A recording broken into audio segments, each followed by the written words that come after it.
5-win streak. Oh, wow. Nice. My first 5 matches. As you saw in that opening clip, we did go on a 5-win streak in our first 5 matches using the free-to-play account, which I had a tutorial on, and in this video we're going to cover some of the ranked matches that I played to show you just how powerful this deck can be, especially in the beginning of the game. You can definitely string together a lot of nice wins. Let's go ahead and get started. Alright, so to start things off, the opponent is going first. This is a real banger of a match in my opinion. They have no turn 1 play, which is pretty common. We draw have no turn 1 play either. They're going to have no turn 2 play. As a RUNECRAFT deck, I'm like, okay, that's pretty good. No early spell boosts. We're going to go ahead and Dragon Sign on our turn 2 since we have the play point from going second. They're going to go ahead and True Summons out a Clay Golem on turn 3. And that's okay. We're going to go ahead and draw 2 off the Tidings there and then strike away the Clay Golem to protect our points. Our life points, I don't know what we call those, but the 20 life points that I have. On turn 4, you can see they're just 1 turn behind because they're leaving like 1, you know, air quotes ink in Lorcana terms, but 1 play point on the board. This costs 3, so they get a spell boost 2 for their hand, and we're on 5 play points now because we've taken back the tempo with that Dragon Sign. We're going to go ahead and draw more cards and then strike away the 2-drop. So we went through the first 5 turns taking no damage, and the opponent has like no board. That being said, they do have a lot of cards in hand, and on turn 5 they finally drop a big play in the legendary Anne and Greya, which is going to get them the Anne summoning. That doesn't do anything right now though, right? Because there's nothing to rush into, and they're just going to lose it at the end of my turn. So they're also going to drop the Emma, which they play for free since it was spell boosted to you know, -5 here. And this is going to be a perfect opportunity for me because they're probably thinking like, okay, this board is protected because of the ward here, but I have the Calamity Breath, which I'm going to drop and wipe out that board. So again, getting through 6 turns, basically 7 turns, getting to that overflow state without taking any form of damage or having to deal with any board aside from what we just dealt with the Calamity Breath. They're going to be able to call for free a Shikigami here, again, rush, and then the last words is going to spell boost when it leaves the field. That's okay. They're going to Radiant Rainbow, and I'm like, okay, you definitely have Dimension Climb that you're just waiting to pop off with, right? We draw the second Genesis Dragon here, which is really important because now we have an endgame play. We're going to drop the Dragon Slayer to take care of that Shikigami, which does spell boost their hand, and just put the opponent on, go ahead. Anything that you leave on the board here is free damage for me, chip damage, because I'm going for the Genesis play. They're going to go through a couple of plays, get the Earth Sigils online finally, and then they're going to drop the Dazzling Rune Knight, which they're going to opt to pay the Earth Sigil, so not spell boost, but give themselves ward, likely anticipating that a big play is coming next turn since I'm going to be on 8 play points. They're also going to drop yet another free Witch of Wonder here, and their board looks okay, right? They've got protection and they've got a character, but we've got the answer in the Draconic Berserker. We're going to go ahead and evolve that, which is going to deal 4 damage to the warded, geez, I forgot the name, Dazzling Rune Knight. Then we're going to drop Marion. I don't know how I feel about this card. There's a variation of this deck that plays it, but in my variation, I probably should have not been playing it, and I'll probably take it out. But here it does some work because it's going to boost up our Dragon Slayer by +3/+3, and this thing no longer has that summoning sickness, so it's going to be able to attack directly. First, because we evolved the Berserker, it basically gives it rush. We're going to take out the other character on the board in the Emilu, and then attack directly with the Fledgling Dragon Slayer, getting in a free 5 points of damage, having a good sized board up, and putting my opponent on, well, you know, turn 10 is only a couple turns away, and next turn we also have the Garyu Fabled Dragonkin play with the Super Evolution, right? They're going to go ahead and drop and evolve a Miss Miranda. This is going to allow them to spell boost and then deal 3 damage and spell boost again. So they're able to take out the Marion there, and then they're going to Stormy Blast away the Berserker for 10, Stormy Blast away the Dragon Slayer for 11, Radiant Rainbow, and you know what's coming. It's definitely the Dimension Climb very, very soon. We're on 9, so the opponent probably here knows that he's still, I'm still 1 away from the Genesis Dragon. Dropping the other big dragon here doesn't do anything except clear this, and that's an expensive card just to clear 1 card. So instead, as I mentioned earlier, we're going to go for the Garyu here, and going to go ahead and do that Super Evolution to boost up our 2 Supreme Dragons. And this is going to give us some good counterplay into the board. The opponent's going to need to have some good answers to deal with these 3 characters. They only have 3 cards in hand. They're going to draw 2 with the Tidings.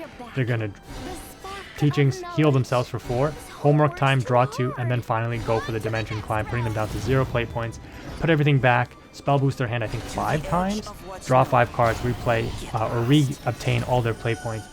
They are 1 away from getting the Noble Shikigami for the enhanced 10 off of the Kuon. So I think this works out for me. Maybe not, because they're going to evolve it probably to take care of the warded character, but this also has barrier. They can't OTK me. I still have 20 life, so I think I was fine either way. And unless they can clear this whole board, I do have the Genesis Dragon follow-up, right? So let's see what the opponent is going to be able to do. They do indeed go for the Super Evolution, so we are tied up on our uses of the evolutions here. And they're going to go and take out, or try crash into the Supreme Gold Dragon. They're going to crash into the dragon again and get banished. They're getting spell boosted this whole time, right? This is why this deck is, you know, considered tier 1 or you know, one of the 2 best decks in the game along with Portalcraft. This Kuon is crazy. Then they're going to go ahead and Stormy Blast away my Garyu and then take care of the barrier and trade the Shikigami into my final character, and then they are able, because they spell boosted so much off of the Shikigamis, drop the Blaze Destroyer for free. Absolutely crazy sequence there for him to clear my board with the Garyu and the Double Supreme Dragon. But we're feeling okay, because we're going to go Fledgling Dragon Slayer to take care of the 8/6, and then do the evolution simply to get rush, because we're going to drop Marion here, boost up the Dragon Slayer, and crash it into the Kuon, and we do survive with 1 defense left. The reason I do this is because I don't want to overextend with the dragon just yet. I need to clear the opponent's board. They have 2 cards left, and I'm like, the odds that you have any gas left in your hand after that dimension climb is pretty slim to nil. You probably need to draw cards, and that's going to take up play points. So I develop a bit of a board here. He has to answer this board because he knows next turn I probably have an OTK line. So can he answer this and set up some threats? Probably not. So that's why I played for this line. His big play was having to cash in off of that Kuon. He does end up getting a Mysterian Student, so he does end up clearing my board. But at this point, I'm feeling kind of comfortable because I'm like, you don't really have anything with Storm. So I'm just going to drop the Dragon, hit for 9, pass turn. Again, he can attack me directly, but he needs to answer this Dragon. He does have the answer in the Storm. Sorry, not Storm.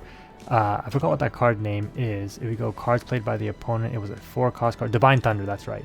So the Divine Thunder is a really good option here. He ends up playing out one of his last few cards, so he obviously drew this later because it's only spell boosted down by 4, so he has to pay 6 to play this, putting him on 0 play points. So whatever this last card is, he can't play it. He can attack me, which he does, putting me down to 13, but now we have game in the final Genesis Dragon follow through here. And on turn 11, we draw the Searing Fire Newt. Doesn't matter, we're going to drop the big dragon, go for the Super Evolution, and before I can attack for game, it looks like my opponent probably rage quit. I mean, could have just stayed the extra second and taken the damage, but yeah, that was a pretty interesting match. Let me know what you think in the comment section below if you're still around. Alright, in this next one, we are in a mirror match. We also, I'm going to say, lose the coin flip and are going second, but again, that we don't mind that with this deck. The opponent has no turn 1 play. On turn 2, they're going to Ruby. We also had no turn 1 play, but on turn 2, once again, because we have the play point from going second, we're going to be able to claw back tempo by using that dragon sign, which is really, really good. So on turn 3, they're going to Seraph Tidings in order to draw 2. And you know what's funny is this is the match that made me realize that, oh yeah, DRAGONCRAFT needs to draw cards. So maybe I should put some of those in my deck because I wasn't playing them before. So yeah, that was pretty cool. We're going to go ahead though and drop the Newt and play the spell. A little inefficient, right? But at least it gets a character on board. They're also going to strike away our Fire Newt and then drop, again, another draw spell basically, right? Leah, we're going to draw them a card when it's banished. We draw and pass knowing that this isn't threatening us, but then they dropped a Marion, boosting it up by 2 because it's not in the overflow state, which gives +3/+3. So Marion here, if you're in overflow, gives +3/+3. We're going to go ahead though and drop the kit and take out the warded Leah, which gets them a draw, and it puts them on. You better have an answer for this thing because it's going to hit you for 8 if you don't. They do indeed have the answer. Odd choice to, you know, I don't want to say this is what maybe put them a little bit behind, but you know, they do get 5 damage and I'm down to 11. They trade out their Newt, but now their board is kind of vulnerable. I am only on 7, so maybe they were thinking, you know, they have enough to push for game here. And I do have to be fearful of the dragon, so I need to be able to use, do I have it in my hand? Yeah, the White Scale Herald to recover health. I'm going to start with the Gold Note Melody, gain 2 back off of that, and then use the Fledgling Dragon Slayer to take out the boosted up Marion. Go ahead and do the Evolve so I can take out the other Marion, survive with 1 damage, and if the opponent has another 1-cost strike, so be it. Now they're in overflow, they're also going to threaten with the Battleforged Dragon Keeper. They use a super evolution on the Intimidate Vastwing Dragon, which is kind of scary here because it's an 8/8 body that I cannot challenge. So my opponent is probably thinking like, you know, you used up a Dragon Slayer, you're not going to have an answer for this, I'm going to hit you for 12, and next turn I'll be on 8. I can probably finish you off in a couple of turns with, again, the Genesis Dragon that I'm also running. So thankfully, we do have the second Fledgling Dragon Slayer, which is going to be able to take out that Intimidate Vastwing, drop the heal of the Herald, super, or not super, regular evolve it, take out the opponent's, I forgot whatever that name of that card was. Now we have 2 characters on board. We did use both of our evolution points, but they've used a super evolution point. So we're feeling okay. We don't have an end game play in our hand yet, which is kind of scary because the opponent on those draw spells really did beef up their hand. And yeah, sure enough, they've got their legendary. I don't, so I'm like, I probably lose this game now, right? The Garyu comes down, the super evolution comes in. They're going to be able to clear the board and hit me directly for... oh, they don't hit... Oh, they didn't opt a super evolution. So that's interesting. So they don't super evolve to get the boost, which again... You know, they did a regular evolve, which makes sense because they're able to clear and save this, maybe. And I guess it makes sense because you'll see what happens. Thankfully, though, the Calamity Breath comes in clutch here. And yeah, I was running this card, which I've since taken out. There is a variation that plays this, but not my variation. So, you know, playing these matches, I learned a bit. And you can see why the opponent ended up not using their Super Evolution here. They had another Garyu in their hand, and we're in trouble here. We don't have an answer for this, so we need to draw something. And we draw the Calamity Breath. So the 5-win streak happens because of the lucky top deck here to clear the second Garyu. Should the opponent have super evolved it? I mean, maybe not, because it would only give Storm to the 1 dragon. Puts me down back to 12. They can't even finish me off because they would have used up all of their evolutions. I still have both of my super evolutions. I just need to draw one of my power cards. And this is, I guess you can say, a problem of being free to play, is that I don't have 3 copies of every legendary. So I just got to make do with what I got. Let's see here. They're going to go ahead and Dragon Sign, which is basically a redraw at this point. And they go a little bit wide here. And I'm like, okay, I wasn't running the Draconic Berserkers or anything in this match. So again, since learned from this, even though we won, but still got to learn from every match you play. We finally top deck a good card. Or, you know, we top deck the Calamity, but like a good character card to play in the Garyu. This is going to allow us to clean up the board quite nicely, leaving them with just a 1-cost Dragon Nanny. They're going to go ahead and drop the Twilight Dragon for the board wipe, and I'm like, holy moly, that's not great. Thankfully, though, we have the removal in the Dragon Slayer. I think that's all 3 Dragon Slayers. We dropped the warded character to protect us from a Genesis Dragon that we would expect. They just keep dropping the legendaries, man. Like, I'm just like, I cannot keep up. This is why, you know, people are a little upset about this game, saying like it's almost like pay to win, because you can see the power of these legendaries. They saved the super evolution for the Olivia, one of my favorite, if not my favorite card in this set. They're going to be able to wipe my board out, and they have 5 cards in hand and back up to 15 life. Oh no, we were running the Draconic Berserkers in this one. That's nice. Okay, we're going to go ahead and waste our super evolution on it though, which doesn't feel great. Deal 4 damage to clear the board because the challenge is going to be able to take out the Olivia. We're back up to 15, but you know, we're in a bit of trouble here because the Genesis Dragon, or in this case another Twilight Dragon, comes in to take care of my super evolved character.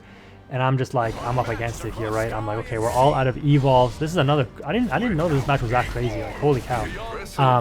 But yeah, we're able to rush into the Twilight Dragon, use the last spell in hand to deal the final 4 damage because we're in overflow state. And the opponent drops the 3rd Garyu, and I'm like, bro, there's no way. Thankfully, he doesn't have any more evolutions, but he is going to be able to wipe out my board here and then drop a Ruby for a quick filter. Now we can drop Marion to boost up the Garyu, run over the warded character here, take 4 damage, but we do survive. Drop down the kit to take out the opposing Garyu. Now we have the bigger board. Does the opponent have the third Twilight Dragon? No, they're going to go ahead and drop Genesis and crash and take out the Garyu. So they didn't opt to attack me directly, which is interesting. We draw the White Scale, which is going to put us back up to 19, and drop the Axe Wielder, which is going to boost up our hand. We just attack directly because we know the Genesis Dragon cannot attack through that warded character we've got on the board. This match is actually insane, bro. What is even happening? I don't remember this match being that crazy. The Axe-wielding Dragon Slayer. So yeah, the Genesis Dragon puts me down to 1 on this. They go for a Zahar, which is going to give them the Vast Wing with Intimidate. And then they pass, and I'm like, okay, this is okay for me, I think. We're going to go ahead and get the redraw. We draw a Calamity Breath, which actually isn't great here, so that's okay, because my top decks have definitely kept me in the game.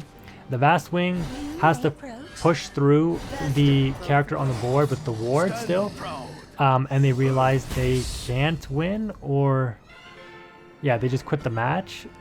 Okay, I actually wasn't sure what happened there, how'd I take the win. For some reason I thought they decked out, but I'm like, no, they were playing their turn. So I guess they just realized, yeah, they have no way to clear the board for the final time, and holy cow, talk about like a neck break match. That was crazy. I think I'm gonna have to wrap it up here though, because those two matches, I'm stressed just watching those replays. Holy moly.